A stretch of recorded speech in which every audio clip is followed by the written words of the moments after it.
Thank you, Michael, and good afternoon. My name is John Henderson. As you've heard, I am the mayor of Cobourg, Ontario. One might ask, where is Cobourg? In fact, we're a growing lakeside community, perfectly situated between Toronto and Kingston. As mayor, I'm proud to say that the Cobourg certainly has its eye on the future. I'm very pleased to be here at the very first Global CISO Forum in Canada, as I understand. And I'd like to thank Mehdi Hassan from Connect Health for inviting me here today, and to Connect for sponsoring this panel. Connect Health is playing an integral role in strengthening Cobourg's innovation ecosystem. Their simple-to-use web applications enable their customers, our residents, to navigate the healthcare provider domain, and at the same time provides a platform for healthcare providers to fully engage not only in their profession, but also in the communities in which they practice. In doing so, they are able to provide much-needed answer for their customers in simplified healthcare solutions. It goes without saying that secure practices are essential to effectively growing our digital assets. We in Cobourg are pleased that Connect Health is a part of our fabric at the newest innovation center, of which we call Venture 13. Venture 13 for us very quickly was a 30,000 square foot building that in fact was empty until we transformed it into a modern innovation technological center that helps entrepreneurs, companies connect, launch their business with professionals, including mentorship, guidance, one-on-one support. Venture 13 also provides for the commercialization of innovation for economic diversification as we work with CFDC, an economic federal agency. We indeed are ready for the challenges and the opportunities, and I want to recognize that Connect is certainly one of our key partners. At this time, it's my honor as moderator to introduce Amit Maraj. Amit is a professor at Durham College School of Business, IT and Management, a researcher with the college's Office of Research Services, Innovation and Entrepreneurship. Amit is an innovative technologist with a passion for data. He is also very involved in artificial intelligence and machine learning enthusiast with significant experience in natural language processing and deep learning, who helps organizations implement these technologies into their business model. Joining Amit is also Scott Curry. Scott is the CIO for the Hospital for Sick Children and an experienced IT security and compliance leader with over 15 years of experience in IT, information security, risk management, governance, and compliance and internal control. Also joining the panel is Mehdi Hassan, Director of IT Security, with over 13 years of experience helping organizations excel in their information security, privacy, architecture, and risk management. He has a proven record of successfully delivering privacy and security advisory securities to healthcare, retail, finance, and telecom sectors. Again, lastly but not least, Anna is also joining our panel, and I apologize, I'll get Anna. Andreasian is the former Director of Technology and Development of Hospital for Sick Children, was a leader of DynaCare when she oversaw technology operations at a national level and most recently at Women's College. Anna was also the interim IMIT Director. There she worked with some of the most influential women who joined her on strategic goals to revolutionize healthcare for women and provide equity for all.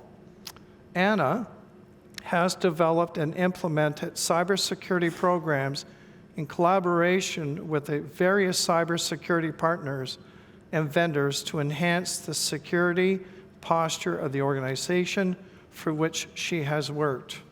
I hope you will join me in welcoming this diverse, wonderful group of speakers.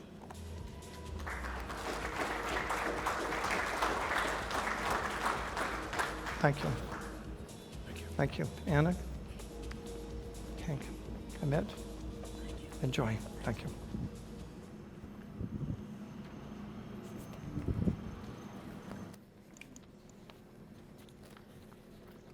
Good afternoon, everyone. Hope you've been having a great time so far here at the CISO Forum.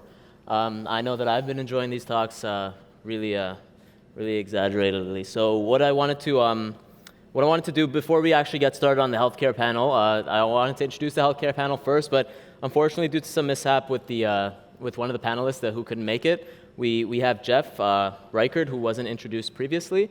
So I'll do that right now, and then we'll have Jeff join us. So Jeff Reichert is a field technical evangelist on VM product strategy team. Jeff has over 25 years of experience in data protection, availability, business continuity, and regulatory compliance solutions.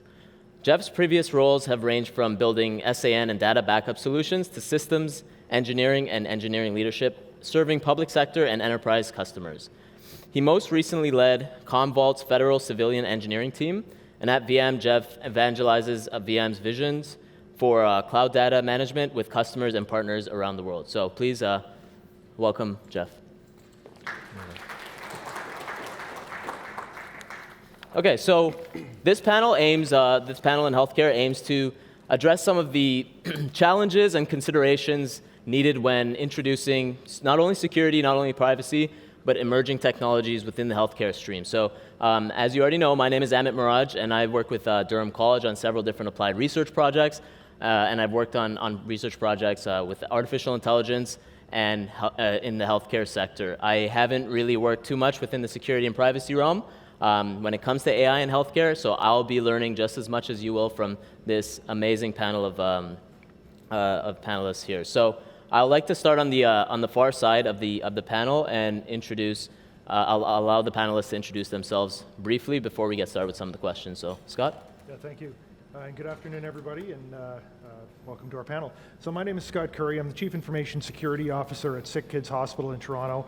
I've been there for approximately 3 years, and I've had the very great pleasure, both at Sick Kids and in my previous 2 roles, of being the very first inaugural CISO in those positions, tasked with creating an information security program where there was none previous. And the fact that prior to 3 years ago, there was really no organized information security operations within the hospital sort of suggests that there's maybe a bit of a way to go before we can get ourselves in the healthcare industry up to where we need to be. But we're certainly making a number of significant strides in that area, and I look forward to sharing some of those experiences with you today. Hi, everyone. My name is Mehdi Hassan, and I represent iSecurity. I'm the Director of Cybersecurity Advisory Services. At iSecurity, we're one of the sponsors for this event. Pleasure to be here in front of all of you. And some of the key services that we provide in the cybersecurity industry are enterprise risk assessments, threat and risk assessment, penetration testing, and all that, mostly around healthcare industry. And probably that's why I'm here today sitting with you to share some of the challenges that healthcare industry is facing today and some of the recommendations from our side. So looking forward to talk to you guys. Yeah. Hi, my name is Andreasian, and I've spent most of my career in healthcare, starting with sick kids. And as Scott said, 4 years ago, with the help of iSecurity, we developed the first security roadmap for sick kids, and then the CISO and the CISO role that wasn't there before. So we will talk further about some of the challenges in healthcare and what are the opportunities there. Hello again. I'm Jeff Reichert. I'm with Beam Software on the product strategy team. In addition to working on disaster recovery, business continuity, compliance projects with various public sector customers over the years, I've spent a lot of time working with healthcare customers. One of my biggest customers over the years has been the U.S. government's Defense Health Agency, which is the health agency for active duty military personnel, and the Department of Veterans Affairs, which has 9 million patients and is the biggest single healthcare provider in the United States. So I've got a lot of familiarity with privacy, compliance, and operational issues in the healthcare front, and I'm looking forward to talking about it today. Thank you. Awesome. So you all bring a wealth of knowledge and experience, obviously, within the IT, healthcare, and security realms. And so what I wanted to do to lay some foundation, just so that we're all on the same page, is get a better idea of what the current state of cybersecurity in healthcare is from your perspective. So I'd like to start off with Scott on the far end, and then we'll make our way on over here. Thank you. As I alluded to in my introduction, I would characterize the state of information security in healthcare as being somewhat behind other industries. And depending on the size and nature of the organization, in some cases they may be very, very much behind other industries. At Sick Kids and some of the other large hospitals in the GTA, we have the ability to invest more in some of the key information security technologies, to be able to invest more in our people to ensure that our security programs are up to where they need to be. But I have a series of concerns around some of the smaller healthcare organizations throughout the province and throughout the country, where there simply isn't the availability of the funding necessary for them to make the kind of investments needed in order to ensure that their information systems are properly secured. So we do have a lot of work to do in healthcare. We've started making some very significant strides, within the GTA and then more broadly in some partnerships with other regional healthcare institutions. And I'm looking forward to continuing that journey, because I really do think it's critical that we address some of these security gaps within healthcare. Healthcare is critical infrastructure for this country. Healthcare is a key service that needs to be delivered, and we as a country have an obligation to ensure that we're properly protecting those assets. And so, yeah, we've got a ways to go, but I think we're starting down that path, and it's a good start. Yeah, so further to what Scott just mentioned, I think I would use the statement that healthcare industry is struggling when it comes to cybersecurity maturity. And there are reasons for that. One of the reasons that Scott just mentioned is the lack of funding, proper funding to invest in cybersecurity.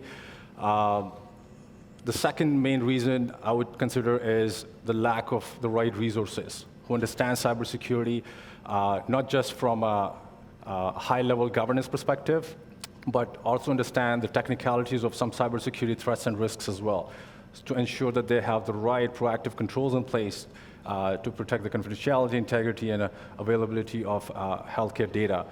And the third most important reason that I can mention here for everyone is that the lack of governance model, right? Especially around vendor risk assessments or vendor technology assessments.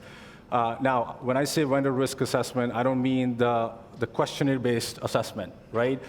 What I feel is that what we are lacking here is a proper certification process for the medical vendor technologies before they come to the hospitals or the healthcare industry, right? Because a lot of the times, and now coming from a consulting experience, we interface with a lot of the healthcare organizations, long-term, like acute care. What we experience is that 90% of the times when we are doing the security scans of their network, for example, we identify a lot of the unknown devices, right? Which, when we ask their IT infrastructure, they don't have any clue. And when they find out, those are either the medical devices or the IoTs. So there's a lot of connected devices that are being used in the healthcare industry. And when we ask about patching them, because those are critical, they have access to the internet, right? And they collect, process, and store PHI data. So their response is like, apart from, forget about patching, we can't even touch them, because those are critical, devices or appliances that are in production. So what I feel is that there has to be a regulation that should mandate at least the baseline certification process for those medical technologies before they are supplied to the hospitals. Thank you. And to add to that, when you're looking at the vendors who provide the medical devices, this has been an ongoing battle, not only here in Canada. Medical device providers operate all over the globe. most of them, if not all, they don't patch their environment. And the excuses are that, or the justification is that medical devices, if you touch them, you have to recertify them, which it has some ground, because medical devices are going through FDA processes, and that takes long, at least based on medical device vendors.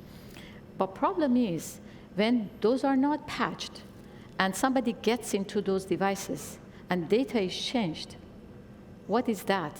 Is that not change in that entire device functionality? Why wouldn't they take it seriously? And as I said, this has been an ongoing battle. In United States, what some of the organizations did, they tried to isolate the medical devices from the rest of the network. Is that the solution? That was the best effort that they tried to do. And even today, that is still an ongoing battle, and I believe that's something.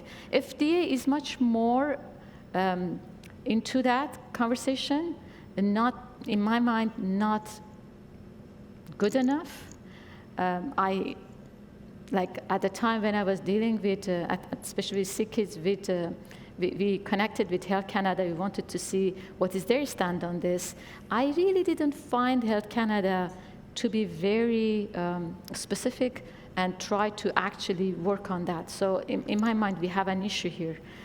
Beside the medical devices, is the very most academic centers like Hospital for Sick Children, Women's College, they do have research arms.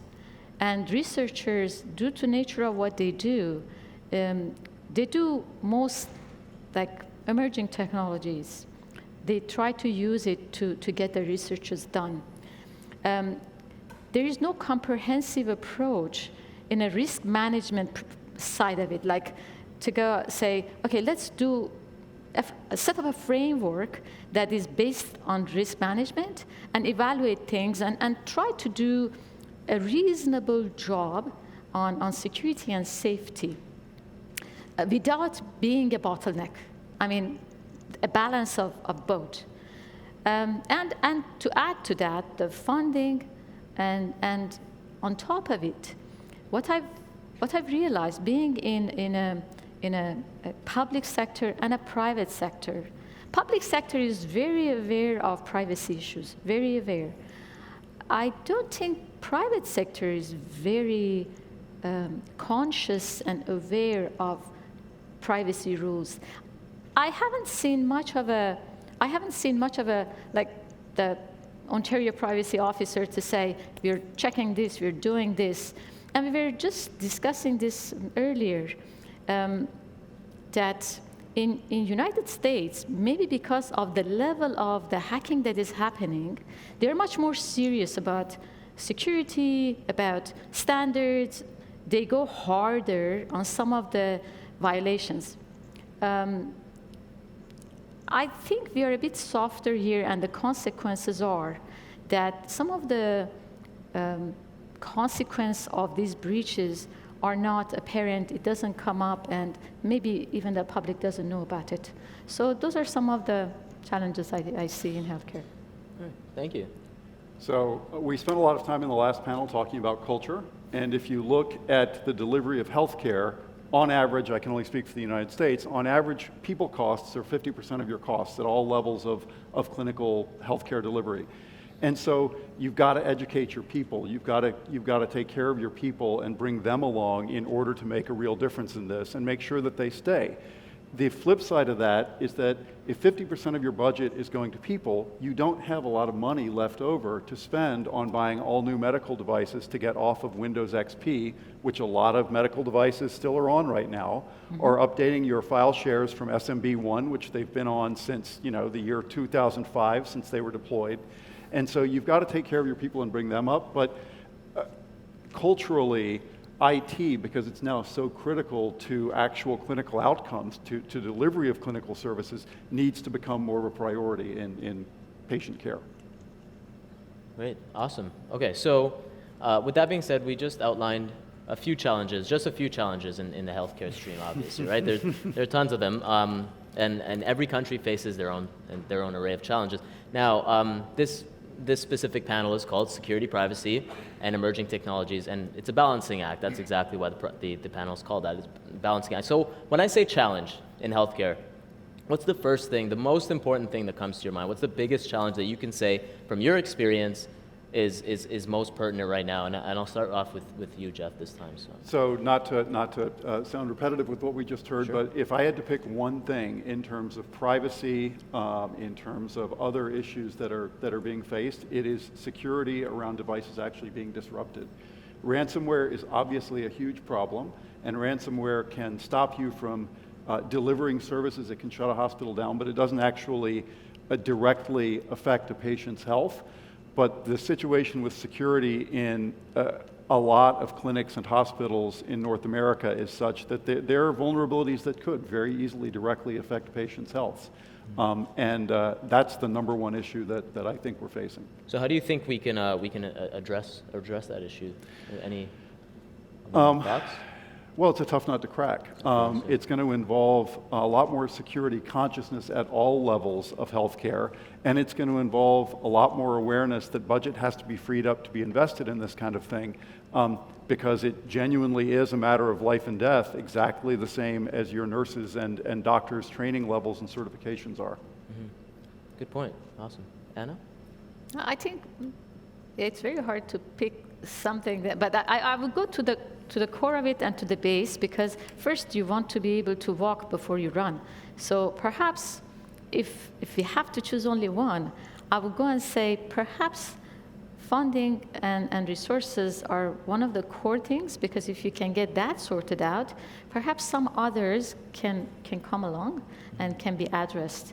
We were talking about how that, because I can see the cost of healthcare is increasing, and rightfully so. Everybody's really trying to be very, very conscious about where the money is spent in healthcare to provide the best value to people. So maybe I mean, with the discussion with Scott and the rest of folks, we're thinking maybe not even go to health, like Health Canada, but go to, Scott, you were suggesting public safety, right? Yep. Some other avenues that is not Health Canada, so that bulk of money can, because hospitals are critical in like infrastructure. We have to take care of them, viewing them as critical. So perhaps different avenues of funding, but funding remains to be one of the, for public sector, in my mind, funding remains to be one of the major issues. We can even attribute that to a root of a lot of problems. I mean, a lot of the security, considerations can be considered even heavily if there's funding in place, right? So, yeah, exactly. Awesome. Thank you. Mehdi? Yeah, I mean, as Anna mentioned, and I mentioned before as well, so I don't want to be repetitive, but one of the key challenges that I think healthcare industry is facing is a proper governance model when it comes to third-party solution assessments, right, or technology assessments. I know this is a challenge with every other industry as well, but when I say healthcare industry is critical because lives are relying on those medical technologies, right? We were just chatting before, right? So for example, a medical imaging device, if it gets hacked or something, right, the results get changed, somebody's life is on the stake, right? So it's that critical, right? Nothing can get more critical than a human life. So I think there has to be a regulated certification process in Canada that should mandate that at least a baseline certification, or a gating process should be applied to all those, medical technology vendors or their solutions before they're allowed to market or sell those technologies. You cannot rely on the healthcare industry or the hospitals, for example, to do, yes, they are responsible in ensuring that they perform due diligence when it comes to the adoption of those technologies, rightly so, because we are all talking about AI, automation, emerging technologies. What I find there is a lot of imbalance between the adoption of the technology versus cybersecurity. They're not going parallel, right? Especially healthcare industry, I feel, because we have the data for a lot of the hospitals and healthcare organizations in Canada, and we see a pattern of issues almost in every other hospitals, right? Especially, as Scott was saying, the smaller entities, hospitals, which lack funding, proper resources. However, there's a risk because they can act as a low-hanging fruit, right, for other, because they are connected now. You have to realize that everything is interconnected now, right, to eHealth network, to HINPs, right? And we have experienced that, if one of the hospital has any critical flaw in any network or technologies, the hacker can pivot their way to other hospital network as well. You're going to be surprised. We found out that when we are doing assessments on their firewalls, there are any-to-any rules or trust relationships. Not only the firewall at the Active Directory identity and access management, they're like, hey, we trust you. You trust us? I'm like, yeah, but if your network has an issue and somebody's there, you might not even know about it, right? But then they have a gateway to other networks. And now all these other hospitals are at stake as well, right? So what I feel is that there has to be some sort of a certification process that should mandate that those medical technology devices has to go through a control assessment process. And when I say control assessment process, not just a checklist of questions, but a proper security scan, technical scans, penetration testing, basically performing all types of adversarial techniques that a hacker can apply to hack those devices. Because the hacker's getting smart. We are no more living in the old ages where you're like, hey, we have a good governance. Yes, we have encryption. We were just chatting before, and we were just chatting about one of the key requirements, which is like encryption of data at rest. And not only from a security perspective, but from a privacy perspective as well, because when the auditors come in, they ask you a question, okay, do you have data at rest encryption? And they're like, yes, we do. It's a disk-based encryption. But when we go there, we're like, there are a lot of risks that are associated to disk-based encryption. So the disk-based encryption is good if, in cases of theft or somebody lose their medical device, right? Yeah, and they plug in, the data is encrypted, all good. But what if the hacker has access to a live production system with a mounted disk, right? Here you go. Not only that, your production support service team, from a privacy standpoint, they must not have access without the patient's consent to their data, right? Now, they don't know, but then the support team, they have full access to the database, to the system. So worst case scenario, one of their accounts got hacked or compromised, here you go, you have a breach. So these are some of the challenges that, that healthcare industry is facing, and as I provide on the recommendation side, we have to take an extra step, and that's where we as iSecurity, we're not just relying on the checklist security assessments, but we're combining technical security assessments or vulnerability assessments, applying the most advanced techniques and tools, that can help proactively identify those security flaws or issues in those technologies before they're being known by some adversaries or by the hackers. So that's the number one, I think, challenge in my opinion, and there has to be a certification process, and there has to be a body that should certify these medical technologies. Mm-hmm. Great, thank you. So, when I think about fundamentally the issues that underline a lot of what the panel has already talked about, whether it's the funding problem, whether it's other types of issues, I think it boils down within the healthcare industry broadly, and I'm speaking more from a clinical leadership perspective, that there's a fundamental just lack of understanding and awareness of the nature and scope of the risks that are being faced by healthcare organizations. It's healthcare is a very hands-on, direct, in-the-moment kind of service where, clinicians are in there, whether it's an emergency department, a clinical visit. they're focused on the health of the patient. They're not really thinking more broadly about the implications of the types of systems that we now use within healthcare, whether it's the medical devices, whether it's the electronic medical records, whether it's scanning, whether or not it's interfaces with different applications, both internally and externally. All of that stuff to them is just sort of there. It allows them to perform their job, but it doesn't connect with the idea that there are inherent risks within healthcare that are different from other organizations. And because they're different, they're less tangible, it's very easy for people to look at those risks and say, this doesn't impact us. Why would the attackers go after healthcare? Why would the bad guys be targeting me? I don't have a bank account that you can steal money from. I don't have goods that I can redirect into my warehouses so I can steal them out of trucks.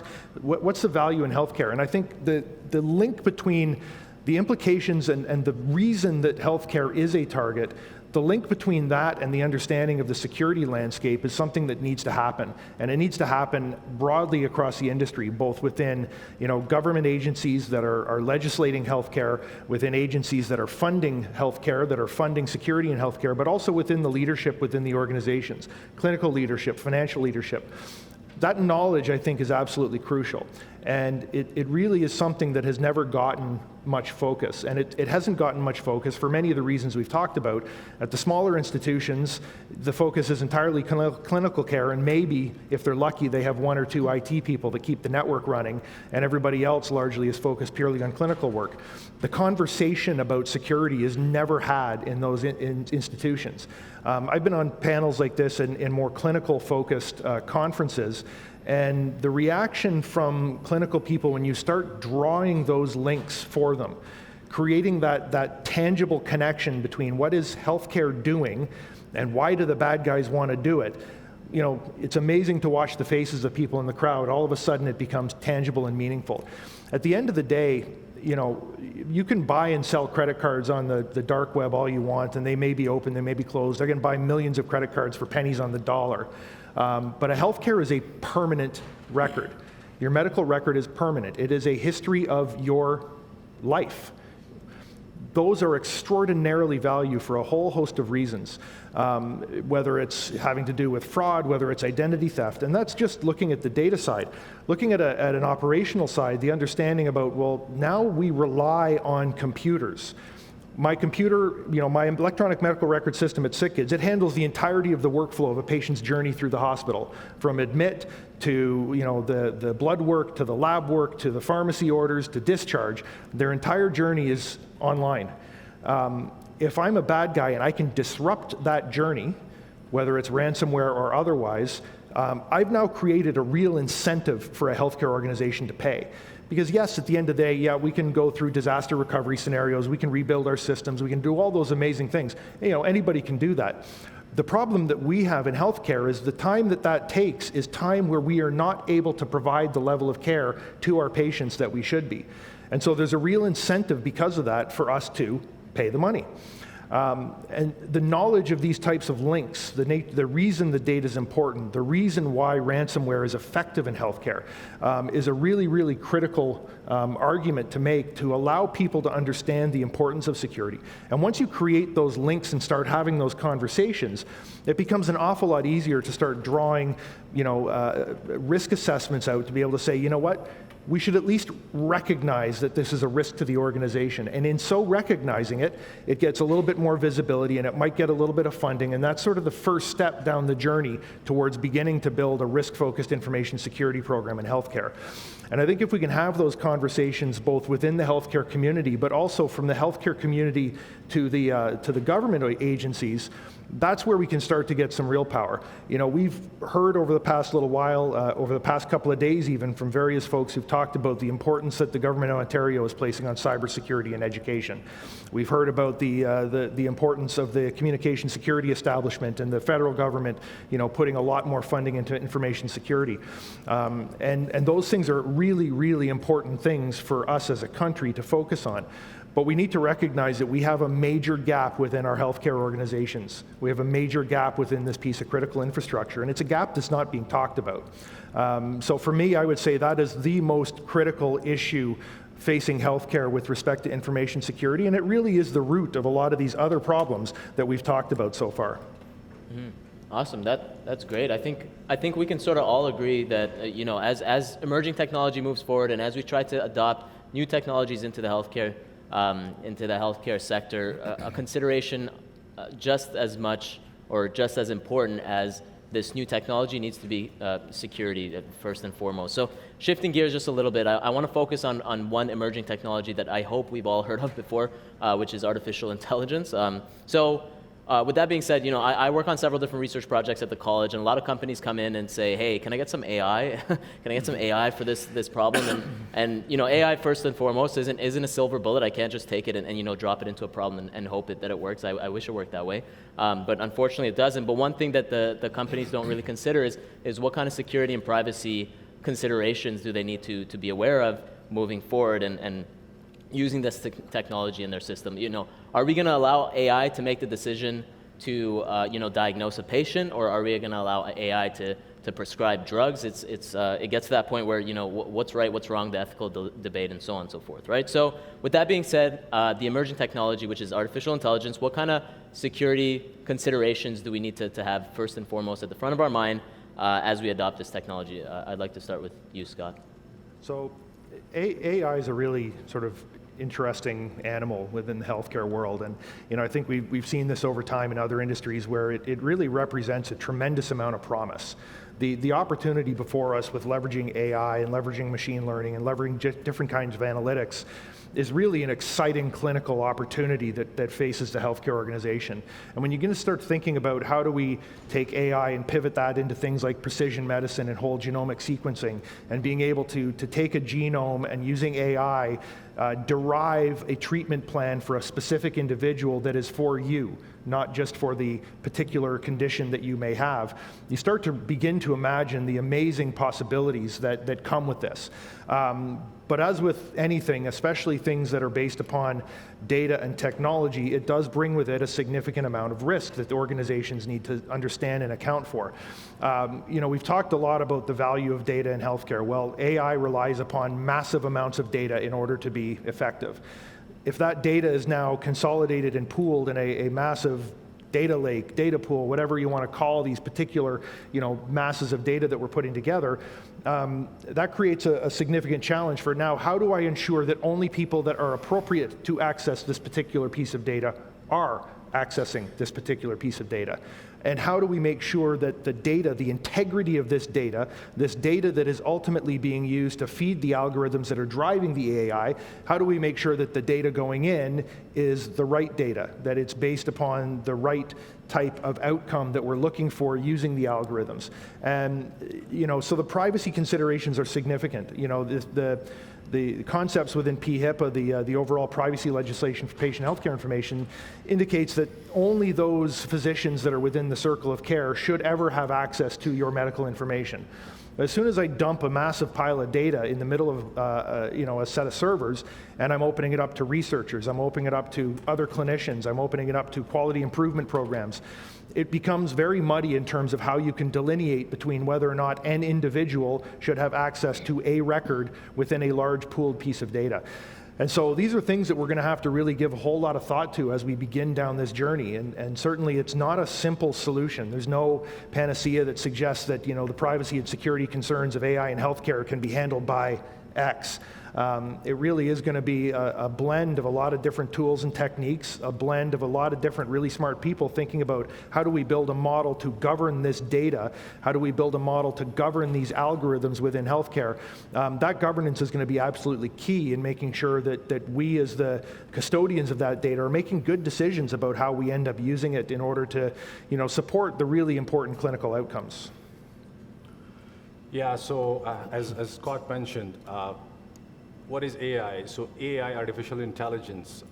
AI has always been there, to be honest. The pseudo-random generators, right, and all those things. Data structure. The key thing is the AI relies on the data, right? Now, you are aggregating data from multiple data feeds, right? And there's a huge risk, in my opinion, right? Because now you have a data lake. You're dumping all your critical PHI data in one location, centralized location. Now, it requires a lot of due diligence and protection from a data confidentiality perspective, integrity perspective. So one of the key things is to ensure that you have the right integrity control in place. So for all your data feeds, for example, right, data collected from different channels, right, you need to ensure that the data that has been collected, it's delivered, it's the same, right? There's no modification in the data because your AI algorithms and the technologies, they rely on the accuracy of the data. If the accuracy of the data is even slightly modified, imagine, the impact. So in my opinion, data governance is the key here, right? Yes, AI, I'm not against AI. Obviously, we're moving forward, we're moving towards automation, right? We're advancing, but we need to ensure that at the end of the day, it relies on the data itself. So data protection, in my opinion, as Scott has mentioned, it's the key. Making sure that, if you're dumping your data in a centralized location, either on the premise or on the cloud, you have the right controls in place. Controls like you need to have, proper access control or the least privileged access to whoever is authorized to access your data. One of the key controls that I always talk about is, and we were discussing, is the data at rest encryption. And that's one of the most key items. Even if your data lake is compromised, all they see is garbage data, right? So you have an extra layer of protection.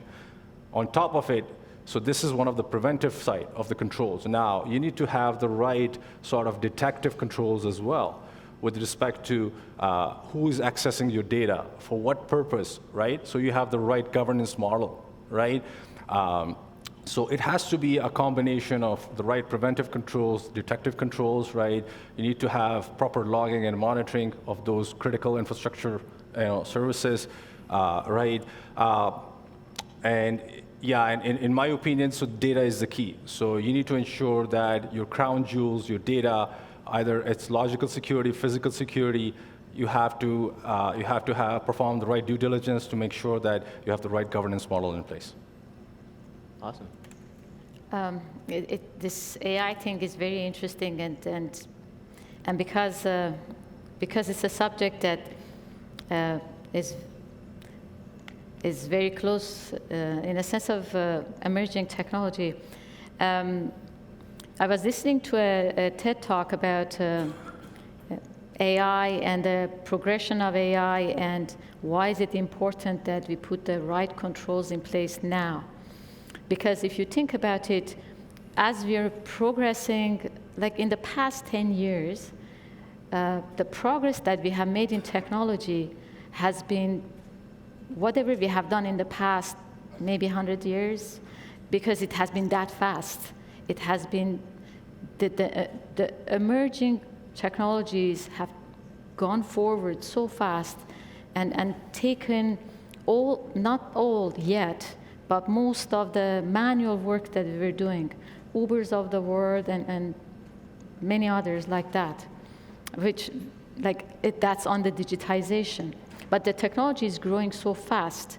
So the options that we have for AI, we're either going to stop it, which I don't think it will happen, or we're going to move forward, which highly likely that's what the path going to be. But today, as we are developing it, today, if we are not looking at safety and security of AI, tomorrow, which we are a leap forward, we will not going to look at it. Today, if we are allowing Watsons of the world to do co-diagnosis, if we are not going through clinical trials, pharma goes through clinical trials. If these are not going through clinical trials, and that's just a question for me, like just a thought. Imagine a world that the surgeon is not there anymore, because that's going to happen, right? After some times, maybe not today, but after some times, that's what's going to be. Robotic surgeries without co-development or a physician being there. So if we don't focus and we don't think it through now, later on, perhaps a little bit late, if we are not looking at solutions that are going in place today, like I was reading an article about Google Deep Dive, and the fact they wanted to do some work on finding out kidney failure ahead of time. And then they used some hospitals' data without getting permission, like millions of data. Obviously, we know why, because they need to train the AI to do it. But then they create the privacy issues. And I go through my mind and I'm thinking, like even today, we were chatting about this. I was looking at Watson and the way Watson works. And basically it's trained by some physicians in some very, very renowned cancer research hospital in the United States. But it's not learning based on outcomes. It's learning based on feedback. So some of these things are important aspects of safety and security, maybe some of them from clinical point of view, but some of them would be from privacy and security point of view. What controls we put in place to protect data? How do we make sure that everything is based on outcome and we get the best results? Different countries, different culture, different languages, and things like that. To me, I'm looking at today's current state of hospitals and healthcare industry. They're having a very difficult time to integrate data between two hospitals, let alone the entire universe. And AI, even if it is making you do the self-learning, even if it does outcome-based type of thing, you're going to need billions and billions of data to be able to do the work more correctly. And when you change something, you have to go retrain it. So we need to take those into consideration. But I really think we need to think it through now. And I don't have an answer to it to say what it would be. But I'm imagining a world that become, and they start making decisions, because now they have these neural networks that they connect and they think. Really, what are the safety measures? What are the security measures we're putting in place for future? So from a security standpoint, what really scares me about the advent of artificial intelligence in healthcare ties exactly back to your comment when you introduced this subject. Can I have some AI with that comment? Increasingly, so I read an estimate this morning, the AI market in the healthcare field is supposed to grow in the next 5 years to a $5 billion market.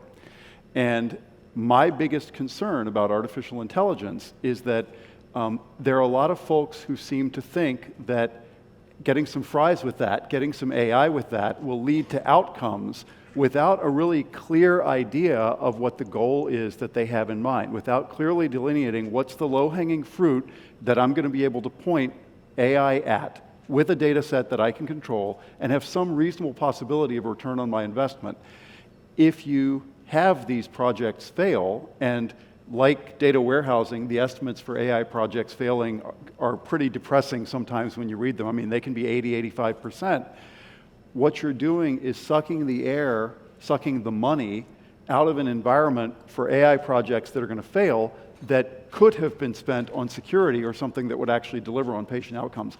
Not against AI at all, but that's my biggest concern, is that if you choose it as the solution before you have a clear idea of what the problem is, then you damage everything else in the environment by spending on it. That makes perfect sense. Okay, awesome. Thank you so much.